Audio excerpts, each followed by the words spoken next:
All right, folks, I moved all the CRUD demo code to its own file and I emptied out blank slate for our loops lesson that we're about to do. So our form doesn't work anymore, but I'm going to clean this all up, as I always say, before you guys have these download projects. So what I want to do is teach you loops. And if you're brand new to coding, loops aren't special to JavaScript or jQuery. Pretty much all programming languages have them. And if you don't understand what a loop is, you're not going to understand a jQuery loop. Fortunately, jQuery makes this pretty easy, and I'm going to try to show you loops and the jQuery loop at the same time, and we'll see how this goes.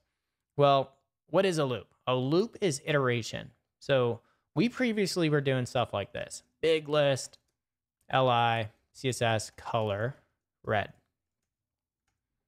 And that works, and that's pretty neat.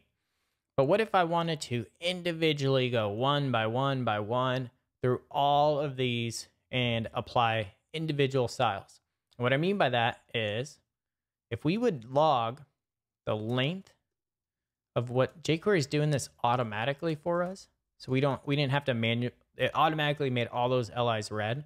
But if I would log the length, there's 15 LIs that it's doing this to.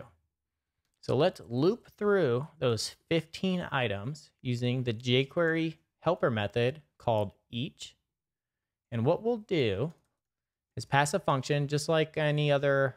This is a real similar syntax to like events, like the click events, where we still have this available, where this is going to be equal to the current iteration. So it's going to start at 1 or 0. Remember, everything starts at 0 in JavaScript or in arrays. And we go 0, 1, 2, all the way down to 15. And what we'll do to show you that this is actually looping, I'm going to individually print all the text of each of the LIs. So it goes, this console log was executed 15 times. And you can see it here. If you don't believe me, because that's hard to visualize, I'm going to change it to an alert, and we get loop iteration 1, 2, 3, and you can see how the text is changing. And now I'm stuck with this annoying pop-up thing until they're all gone. And I'm going to delete that forever because I definitely don't want to have to go through 15 pop-ups again. All right, well, when you have control over the iteration like this, you can do whatever you want to each of these on a level. So for example, we could do if this has class make me red, we could do this CSS, and we could say color red. And so now we can just pick random ones here.